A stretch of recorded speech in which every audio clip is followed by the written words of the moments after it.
Off tape is the off tape. This is the off tape show. Hi guys, the boy Jeff the Rula. Welcome to the first edition of the Off Tape Show. We're premiering today, so I'm so excited. It's a lovely time, But we're going to go on a short break now, and when we come back, I'm going to introduce my guest to you. You don't want to miss this. Off tape is the off tape. Yeah, hi guys. It's your boy Jeff the Rula. Welcome back to the Off Tape Show, the first edition. Like I said, we're premiering today, so I'm so excited. And I want to welcome our guest to the show. Now,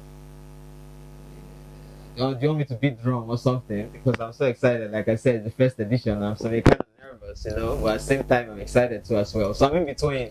So, ladies and gentlemen, I welcome you to the This is MALAM SPICEY, I'm coming on to you live. See, what me say? 1,005 naira. Bling bling when some boy then they wear. 1,005 naira. Bling bling when some boy then they wear. 1,005 naira. Bling bling when some boy then they wear. 1,005 naira. Bling bling them. What me I say then? They say Mr. Bling bling, let me Mr. Bling sing. Let me Mr. Bling bling, let me Mr. Bling sing. Mr. Bling bling, let me Mr. Bling sing. Let me Mr. Bling. Now who gives you? What me say? Welcome to the show, bro. Yeah, man. Thanks for having me in the house. Yeah, this is the dancehall king.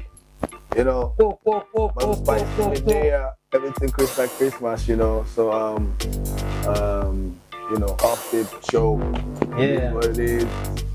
Big up what is to come, you know what I'm saying? I have so lot to talk to you about today because this new generation, I think there's so lots to catch up, in the music scene, what has happened in the 2000, early 2000, I actually know that particularly your crew, the Tribunal, was literally the first crew. I'm not talking about group now, I'm talking about crew in Nigeria and Africa. A lot of people don't know this because you only have Plantation Boys, the Remedies, which were crew before, but after the Plantation Boys, the Tribunal came, and Tribunal was the first crew. A lot of people don't know, and that was what inspired, likes of groups like the Mohits and the EMEs and all the crew that came back and followed.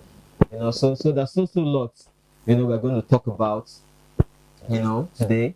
And I'm so excited, and I have some few questions which I jotted down, which I think the fans and also people watching at home, especially this new generation of artists now doing music, which they don't know a lot of things that happen in the scene.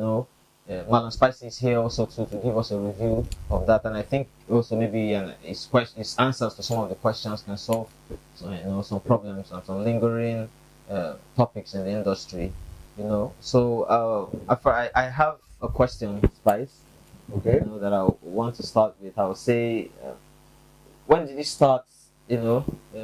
Start singing, and when did you start singing and going? Say, okay, this is when music is for me. At what age? Yeah, music for me started early, I started singing from my secondary school when I was like JSS2. Okay. But going for street shows and all that, That's like about 10 to 11 years. I was about 12 years old when when it all started. But officially, 2004. That was any time. 2004. Like when you went professionally. Yeah, professionally, officially, yeah. Okay. That was when, I did a song with Blackface. Okay, we'll come into that. They'll know. We'll come into that, but let's just keep gradual with the questions, because I think before we go into anything very personal, about you or the music, the fans have to know how you got into music. And most of them I've heard your song before. 1,005 naira was a smash hit in the country, but a lot of people didn't know when you got into the music, and that's why this is the off tape show, because there's a lot of things we unfold here. So the second question is, how was the Tribunal group formed? Because we know Blackface was with Two-Face at that time. So how did Tribunal came to be? Well, the Tribunal I'm like the last member of the crew. You know what I'm saying? It's not, Tribunal is not a group; it's a crew. Yeah. You know, so when I think when the Plantation Boys, when Two-Face went to do his solo project with Kenny's music, then Black formed the crew Tribunal. Okay, so after we did the song, Tribunal has been like after Plantation Boys. You know, we formed the crew, Rocksteady and This was in 2000 and around 4. 2004, Let's say around 2004. Okay. That was when Two-Face went to do 2003, 4. Thereabouts. That record. Yeah, thereabouts. Yes. You know, so he formed the crew Tribunal when Two-Face broke out. You know, so Rocksteady and Brass Mike, they were in the group already. They were already together. So, but when Black was doing his full solo project.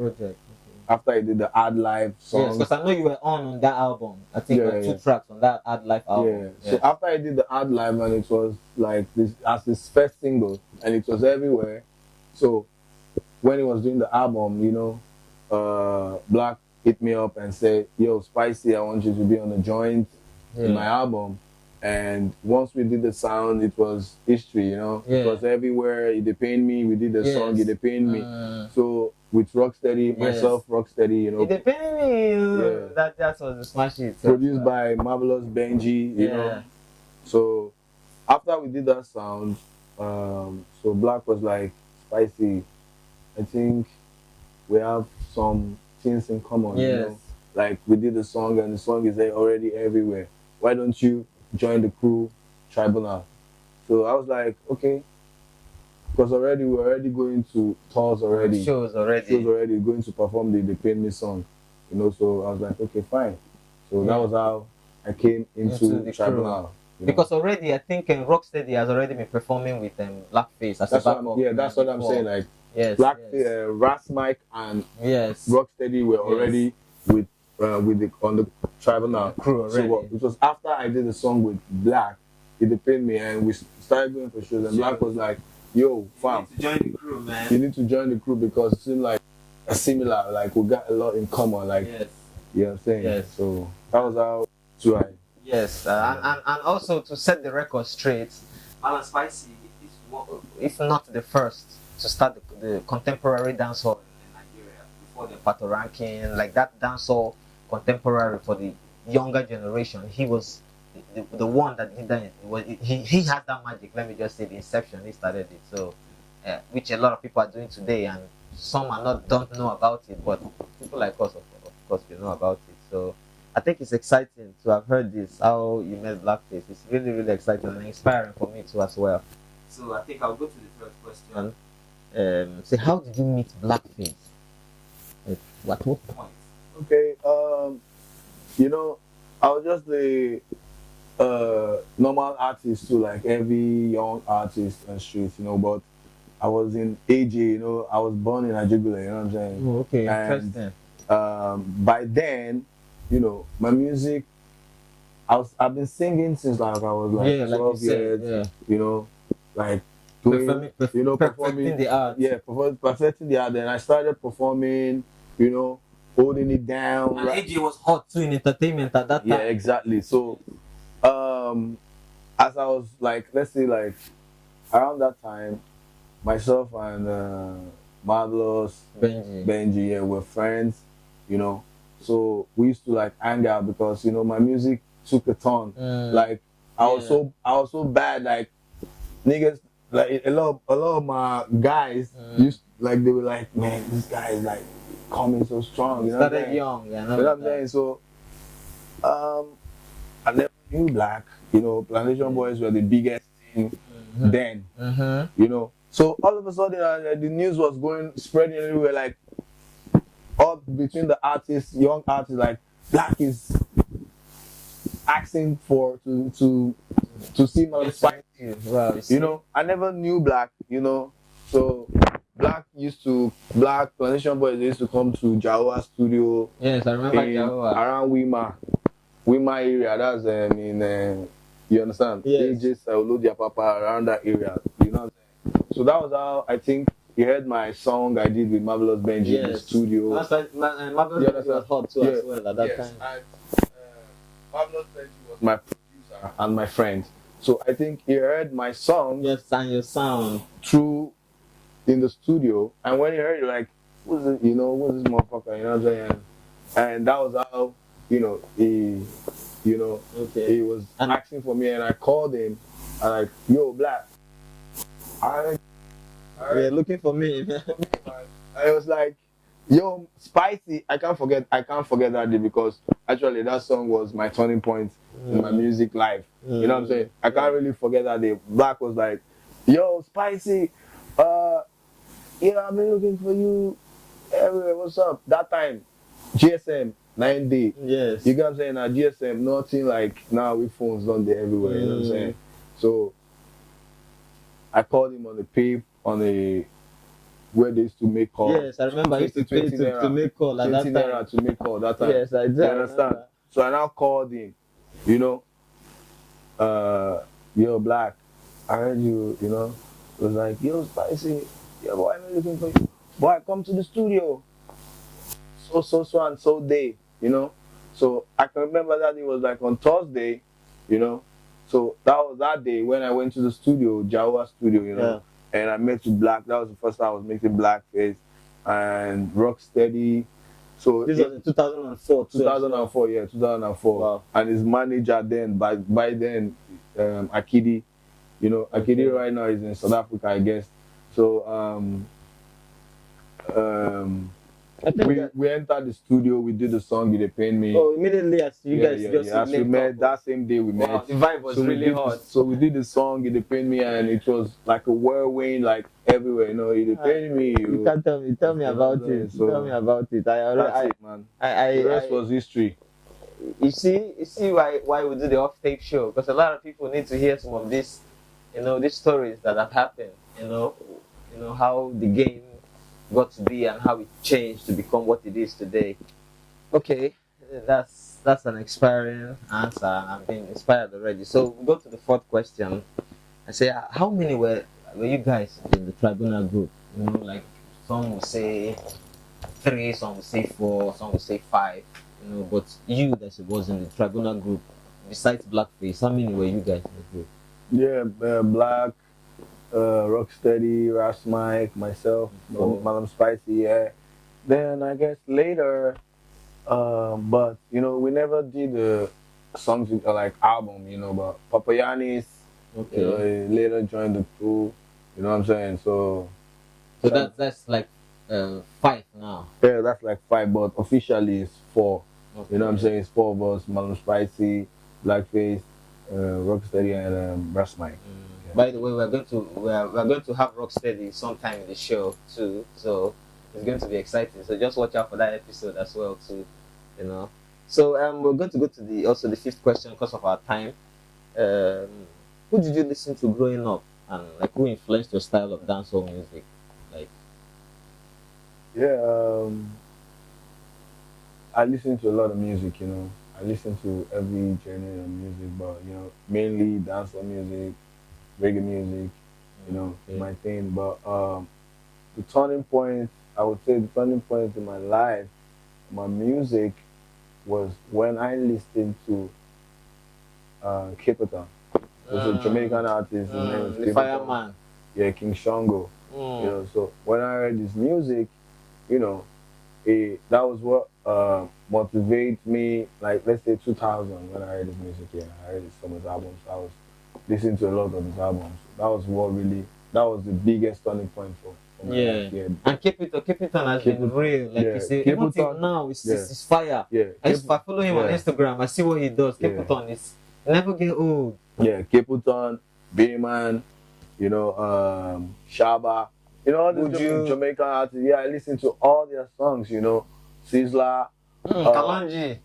But Capitan it really, really made an impact in my music. Yes, in my life. Yeah, I choose Capitan my because music that life, Jamaican artist that I follow on Instagram, and it's one of them in this older generation that I follow. And you see him dropping videos back to back. He's always recording. Like the man, sometimes when I see him, Capital inspires me because he always drops songs. Like, so sometimes I'll be like, at this age, this man is still dropping. So what excuse do I have? That's good to hear that it's Capital. Really, really, it's good. Spicy, really. I'm really excited about that. Okay, last question is on this segment. What do you call your style of dance or your style of music? You know, a lot of Bonner said it's Afrofusion, Burna Boy Afrofusion. You know, some said Afro Hip Life, Mr. Easy. You know, so what do you call yours? Yeah, my music is just, you know, I do universal dancehall, you know. I do universal music, you know. We do go global sound, you know. Global dancehall. You know what I'm saying? So I wouldn't say, you know, a lot of people now singing R&B, saying you're singing Afrobeat, you know, because you're in Africa doesn't mean you're singing Afrobeat. Afrobeat is Fela Anikulapo Kuti. It has a beat, right. it has a drum set, it has the way it's pattern that's being played. So let's not confuse, you know, the fans of what we're doing here. So I do dancehall music, you know, universal dancehall. Yes. Yeah, man. So I think he said something that resonates with me. Like, let's not forget where the Afro beat came from, and on the Afro beats, the S, you know. And so we have to understand the two part and know if we're doing this genre of music. You can't be doing R&B and say you're doing Afro beat because the fact that you're in Africa. Because you're in Africa. It doesn't make sense. Yeah, You know? I know it's Afro, of course. But yeah, am I going to say I do Afro dancehall? No. You have to categorize. Am I going to say I do Afro dancehall? Yes. African dancehall? No. Yes. It's not African dancehall. Yes. We're all black people, you know, we're Africans, you know. So let's forget about the Afro, whatever this thing, you know. It's universal as long as the music is being accepted worldwide, you know. Your Africanness will always come in. Of course. Okay. Okay. I think we need to go on a short break now of this segment, and probably when we come back we'll unfold a lot of more interesting, you know, topics, you know, that will interest you. Get to know, you know, the song 1005 Naira, which was a smash hit. I also guess you want to know about it, how it came to be, and you know what happened, you know. So just watch out, don't go anywhere. See you.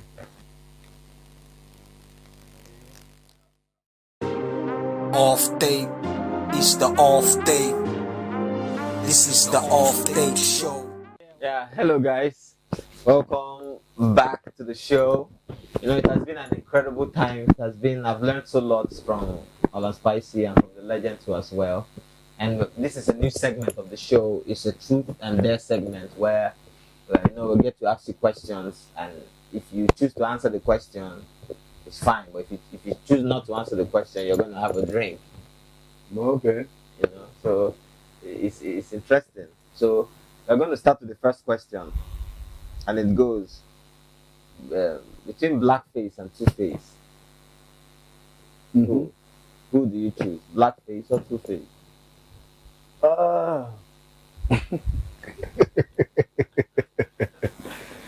Yeah, definitely. You know, blackface brought me on the game. I definitely choose blackface. You know. Okay, it's not no beef. Yeah. Okay. You know what I'm saying? Okay. Yeah, let's skip this one. Okay, Whiskey and Burna. Yeah, tight one. Whiskey and Burna Boy. Tight one, Burna. I know you always love Burna. Yeah, I'll go for Burna. You know, because Burna in this new generation is the first to win Grammy. You know what I'm saying? Grammy Award winning artist, and is doing Nigeria proud right now. It's not Whiskey's also out there, you know, doing what he's doing, but my choice. So okay, I think it's a good one, you know, for someone like you. Idris Abdul Karim or Rugged Man. This is a tight one also. Idris or Rugged Man. Oh my God. I set up a bit. Oh Lord. I don't know. I don't know. Idris, you know, Idris was to drink. Idris did some songs. Rugged Man is my man. I need a like this. Give me a drink. Okay. You know. Take your cup then. Idris and Rugged Man. Off tape is the off tape. This is the off tape show. Welcome to the Off Tape Show. Subscribe to the YouTube channel now and turn on your notification.